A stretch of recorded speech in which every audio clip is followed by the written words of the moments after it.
사랑하는 성도 여러분, 하나님의 은혜 안에 평안하시길 바랍니다.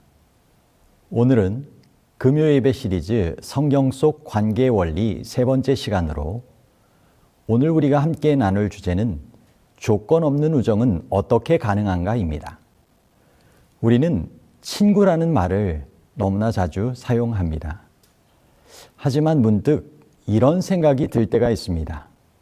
나에게 진짜 친구가 몇 명이나 있을까? 수많은 온라인상의, 오프라인상의 친구들, 형식적인 인사와 메시지는 많지만 내가 지쳐 있을 때 곁에서 기도해 줄 수 있는 사람, 내 실패 앞에서도 등을 돌리지 않을 사람은 과연 몇이나 있을까? 성경은 그런 우정이 실제로 가능하다고 말합니다. 그 대표적인 인물이 바로 다윗과 요나단입니다. 사무엘상 18장 1절 말씀입니다. 요나단의 마음이 다윗의 마음과 하나가 되어 요나단이 그를 자기 생명같이 사랑하니라. 오늘 우리는 이들의 관계를 통해 다음 세 가지 질문을 중심으로 살펴보고자 합니다. 첫 번째, 우정은 어떻게 시작되는가? 두 번째, 위기 속에서 우정은 어떻게 시험받는가? 세 번째, 진정한 우정은 시간 속에서 어떻게 증명되는가?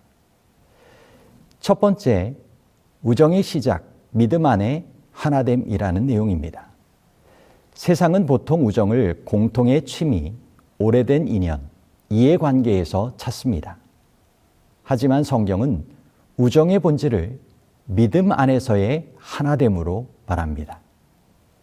요나단은 이스라엘의 왕자였습니다. 다윗은 들판의 목동에 불과했고요. 출신, 지위, 신분, 어느 것 하나도 우정을 맺을 일반적인 조건은 없었습니다. 하지만 그들을 하나로 묶은 특별한 것이 있었는데 그것은 하나님을 향한 열정과 신앙의 방향이었습니다. 사무엘상 17장 45절, 다윗이 외친 유명한 말씀이죠. 너는 칼과 창과 단창으로 내게 오거니와 나는 만군의 여호와의 이름 곧 내가 모욕하는 이스라엘 군대의 하나님의 이름으로 내게 가노라. 다윗의 이 외침을 들은 요나단의 마음은 깊이 감동받았고 아마 이렇게 생각했을 것입니다. 그래, 이 사람은 나와 같은 만군의 여호와 하나님을 바라보는 사람이야. 내 영적인 형제야. C.S. 루이스는 사랑의 네 가지라는 책에서 우정의 의미에 대해 이렇게 기록했습니다. 연인들은 보통 서로 마주보고 서로에게 몰두하지만 친구들은 나란히 서서 공통의 관심사에 몰두한다. 사무엘상 18장 3절로 4절 말씀입니다. 요나단은 다윗을 자기 생명같이 사랑하여 더불어 언약을 맺었으며 요나단이 자기가 입었던 겉옷을 벗어 다윗에게 주었고 자기의 군복과 칼과 활과 띠도 그리 하였더라. 왕자였던 요나단에게는 권위의 상징인 군복, 칼, 활, 띠, 이 모든 것을 넘긴다는 것은 곧 믿음 안에 하나 된 우정의 큰 표시였습니다.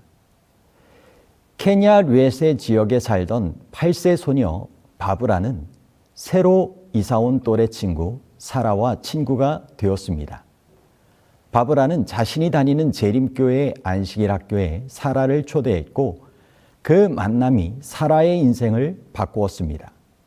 사라는 예배를 통해 감동을 받고 신앙을 받아들였으며 그 믿음을 아버지 제이콥 목사에게도 전했습니다. 놀랍게도 제이콥 와냐마 사사카 목사는 당시 다른 교단의 지도자였지만 재림교회의 진리에 깊이 감동되어 가족과 함께 침례를 받았고 그뿐 아니라 자신이 섬기던 교회의 교인 27명도 함께 재림교회로 개종했고 교회 건물과 부지를 기증하기까지 하였습니다. 이 모든 변화는 한 어린이의 믿음 안에서의 우정에서 시작되었습니다. 그 우정은 단순한 친밀함이 아니라 하나님 안에서의 믿음을 함께 나눈 관계였던 것입니다. 이런 질문을 우리 자신들에게 해보면 좋겠습니다. 나는 하나님을 향한 같은 방향을 바라보는 친구가 있는가? 나는 누군가에게 그런 영적인 친구가 되어주고 있는가? 내가 가진 모든 것을 내려놓고 친구를 세워본 경험이 있는가? 이제 두 번째 본론의 내용입니다. 시련 속의 우정, 위기 앞에서도 지지하는 관계라고 하는 소제목입니다. 진정한 우정은 위기의 순간에 그 진가가 드러납니다. 다윗은 사울에게 쫓기며 생명의 위협을 받습니다. 요나단은 아버지 사울과 친구 다윗 사이의 깊은 갈등에 빠지게 됩니다. 사무엘상 20장 4절 말씀입니다. 요나단이 다윗에게 이르되 내 마음의 소원이 무엇이든지 내가 너를 위하여 그것을 이루리라. 요나단은 다윗의 편에 섰고 다윗이 위기에 처한 사실을 알게 되었을 때 자신의 목숨도 아랑곳하지 않고 그것을 알렸습니다. 데일 카네기의 인간관계론에는 이런 글이 있습니다. 진정한 친구는 당신이 빛날 때가 아니라 어두울 때 곁에 있는 사람이다. 2차 세계대전 당시 나치 정권에 저항하다 순교한 신학자 디트리 보네퍼, 그의 곁에는 언제나 신실한 친구이자 동역자인 에버하르트 베트게가 있었습니다. 본 회퍼가 감옥에 수감되었을 때 베트게는 그에게 편지를 보내며 영적으로 지지해 주었고 보네퍼는 그 편지 속에서 이렇게 고백했습니다. 우리의 우정은 단순함의 감정을 넘어 공통의 과제를 향한 동행입니다. 보네퍼는 순교했지만 베트게는 그의 유고를 정리해 감옥에서 보낸 편지와 글들을 세상에 펴냈고 이후 전기까지 집필하며 그의 친구의 신앙을 널리 전했습니다. 두 사람은 서로를 바라보기보다 믿음과 소망이라는 하나님을 향한 같은 방향을 바라보며 함께 걸어간 동역자였습니다. 오늘 우리가 함께 걷는 믿음의 길에도 이런 하나님을 함께 바라보는 친구가 필요하지 않겠습니까? 어려움의 순간이라 할지라도 변치 않고 말이죠. 전도서 4장 10절 말씀입니다. 혹시 그들이 넘어지면 하나가 그 동물을 붙들어 일으키려니와 홀로 있어 넘어지고 붙들어 일으킬 자가 없는 자에게는 화가 있으리라. 진정한 친구는 영혼의 회복을 위해 기꺼이 희생하는 사람으로 그런 친구는 하나님께 귀한 칭찬을 받을 것입니다. 우리 스스로에게 이런 적용의 질문을 해보면 좋겠습니다. 나는 친구가 위기에 처했을 때 끝까지 곁에 있을 수 있는가? 내 말과 행동이 친구에게 믿음의 지지와 위로가 되고 있는가? 지금 나의 위로와 지지가 필요한 친구는 누구인가? 이제 세 번째 본론의 주제로 들어가 보겠습니다. 우정의 유산, 시간이 지나도 변하지 않는 신실함입니다.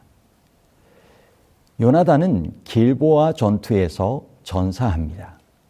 세월이 흐른 뒤 다윗이 왕이 되었을 때 그는 친구 요나단과의 언약을 잊지 않았습니다. 사무엘하 9장 1절 말씀입니다. 다윗이 이르되 사울의 집에 아직도 남은 사람이 있느냐?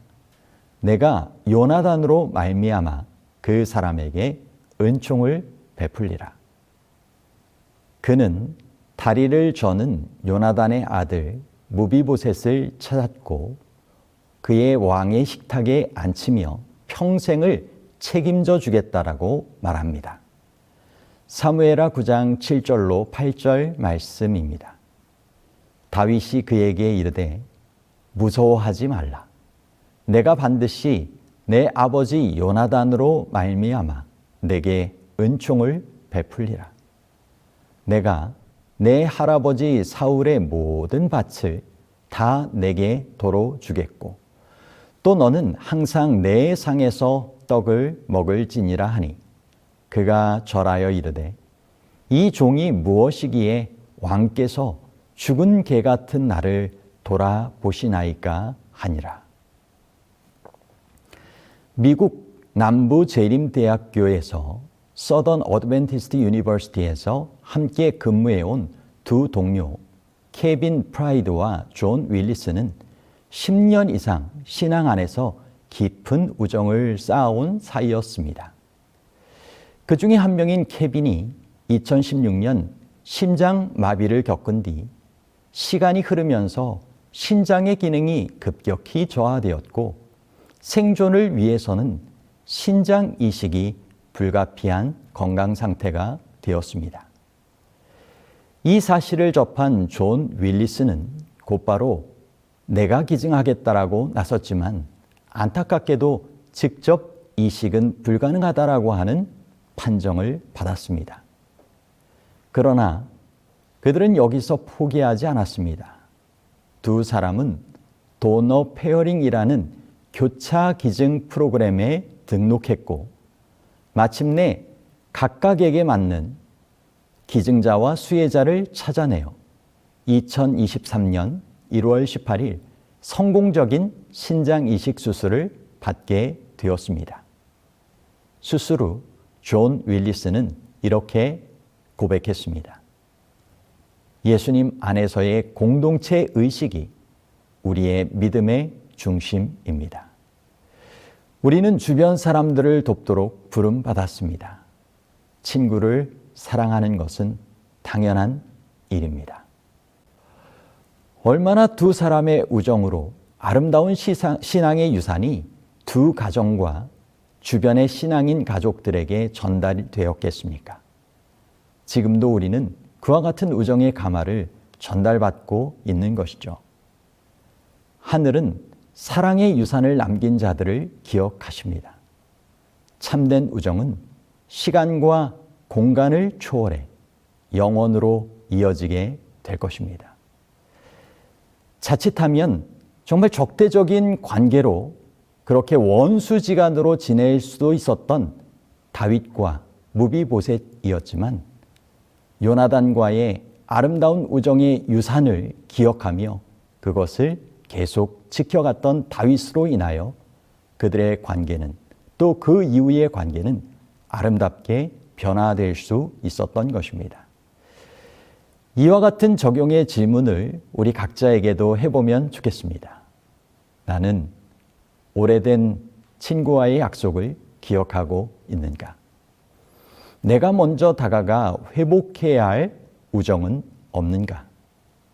신실한 우정의 유산을 다음 세대에 남겨주고 있는가?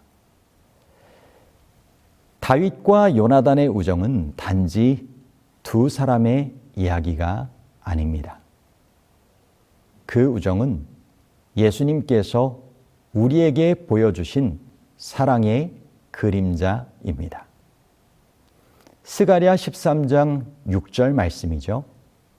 어떤 사람이 그에게 묻기를 내 두 팔 사이에 있는 상처는 어찌 됨이냐 하면 대답하기를 이는 나의 친구의 집에서 받은 상처라 하리라.